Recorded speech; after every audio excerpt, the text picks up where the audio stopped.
Natalia Salvo es abogada laboralista. Vamos a hablar con ella sobre la reforma Cambiemos de tema, dale. Laboral. Después seguimos con eso. Natalia Salvo, ¿cómo le va, doctora? Gracias por atendernos. Rocío, Agustín y Santiago la saludan. ¿Qué tal? ¿Cómo les va? Muy buenos días. Bueno, buen día. Bueno, reforma laboral, ¿qué preocupa?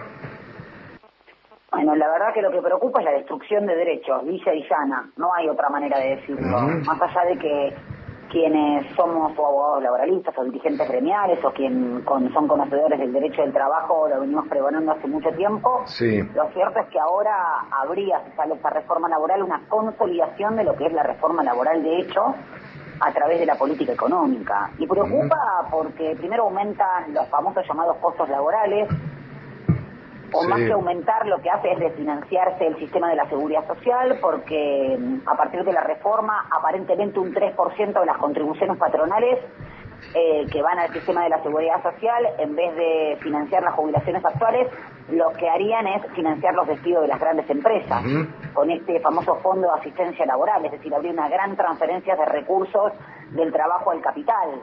Pero además hay un montón de modificaciones a la ley de contrato de trabajo que lo que hacen es hacer la relación de trabajo registrada un verdadero privilegio y a las relaciones de trabajo mucho más autoritarias y menos democráticas, otorgándole al empleador un poder enorme, que la verdad que es desandar un camino de 120 años de conquistas históricas en materias legales. Y por último, un gran disciplinamiento feroz, diría la clase obrera trabajadora, a través de la virtualización, de convertir el derecho de huelga en algo virtual, o a la libertad sindical expresada, por ejemplo, en la realización de asambleas, también prácticamente en un delito. Y que esos son como los 3 puntos centrales de la reforma laboral. Y digo, la verdad que reforma laboral puede serlo, pero modernización laboral y conquista de derechos no lo es de ninguna manera.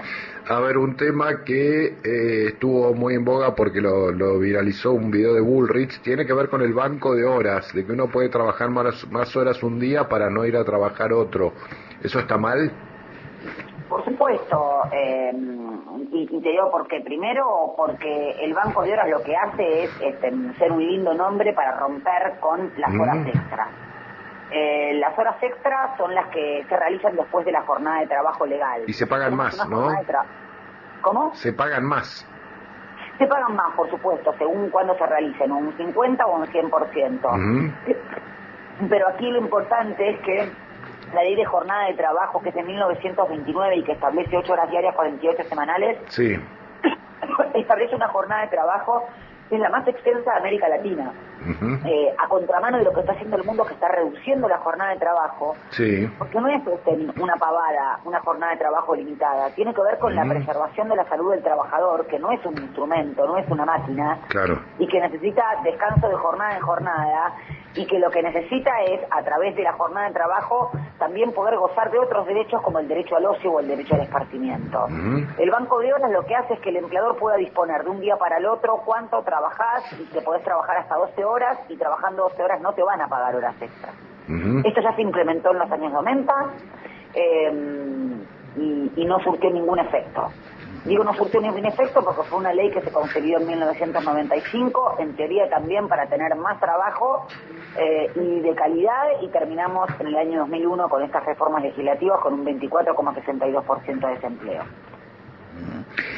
Natalia, buenos días. Agustín Amado le saluda. ¿Cómo está usted? Buenos días.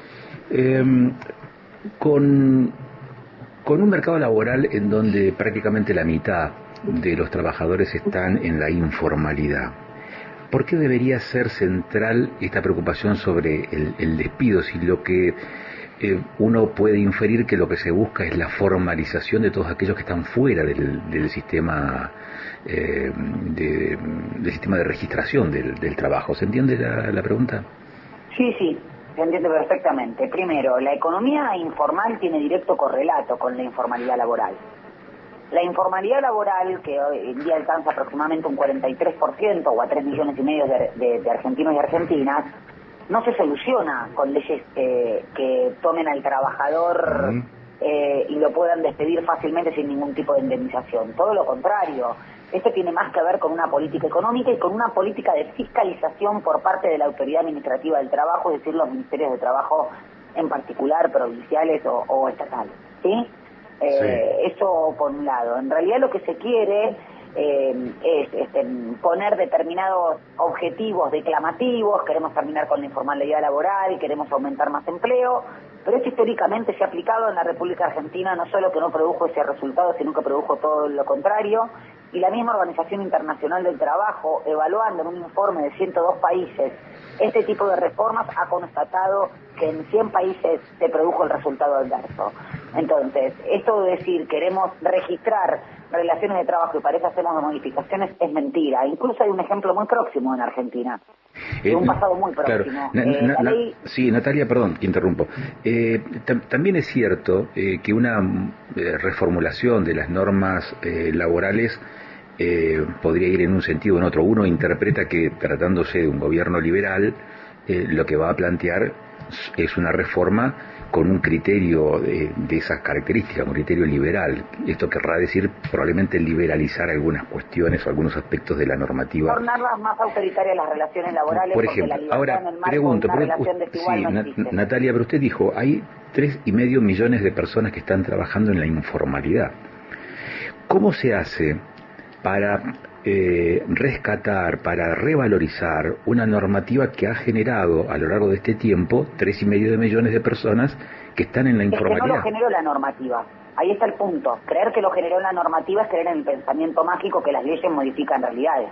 Lo que generó la informalidad laboral es una determinada política económica que tiene incluso una política tributaria totalmente regresiva, a contramano de lo que establecen países en donde la carga tributaria es superior y con una gran ausencia de fiscalización laboral. Con esta misma normativa laboral, le respondo a la pregunta. Sí. Con esta misma normativa laboral, que estamos del año 1974, la ley de contrato de trabajo u otras normativas se generaron y se destruyeron puestos de trabajo. Por eso digo... Lo que pasa es que, mire, usted acaba de tirar otro dato más. Dijo 1974, la ley de contrato de trabajo. Es decir, un cuarto de siglo del último milenio y un cuarto de siglo de este milenio. 50 años han pasado y, sin embargo, el mercado laboral no ha evolucionado en términos de regularizar o blanquear la condición de trabajo de todas las personas que están en el mercado. Por eso digo, pero usted parte de una base de suponer que una ley modifica una determinada realidad. En el año 1974 no existía informalidad laboral, era muy, muy inferior. La informalidad laboral empezó a crecer con la Ley de Reforma del Estado en 1989, con la Ley Nacional del Empleo 1991, que empieza a sancionar las relaciones de trabajo sin registrar, y con un mercado absolutamente liberalizado, sin ningún tipo de control estatal. Por eso digo, no lo digo yo, lo decían grandes laboralistas como Héctor Recalde, si quieren buscar una solución para la ausencia de registración laboral, busquen la política económica y no en el derecho del trabajo. Está bien, lo que quiero significar también es con estos 50 años, tanto 25 años del milenio pasado como los 25 años que llevamos de este 2000 y pico, es que han pasado distintas gestiones y distintos modelos económicos implementados por cada una de esas gestiones. Uno no podría comparar el 73 al 76, lo que fue el último gobierno peronista, previo al golpe 76, lo que pasó del 76 al 83 durante la dictadura militar, lo que pasó con Alfonsín, lo que pasó con Menem durante sus 10 años de gestiones o los últimos 20 años. Quiero decirle con esto lo siguiente: en este periodo, con esta regulación del mercado de trabajo, no solamente que las políticas implementadas no han colaborado, posiblemente tampoco la gestión.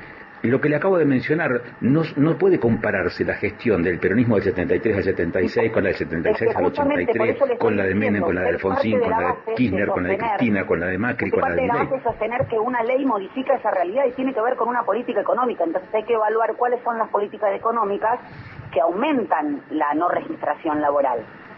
Y cuál es la actitud del Estado que también fiscalizando, no fiscalizando, y cuando digo fiscalizar me refiero a la actividad administrativa del Estado. Ayuda o coadyuva al no registro. Sí, por supuesto. Aparte, se parte de la base que solamente existe la ley de contrato de trabajo.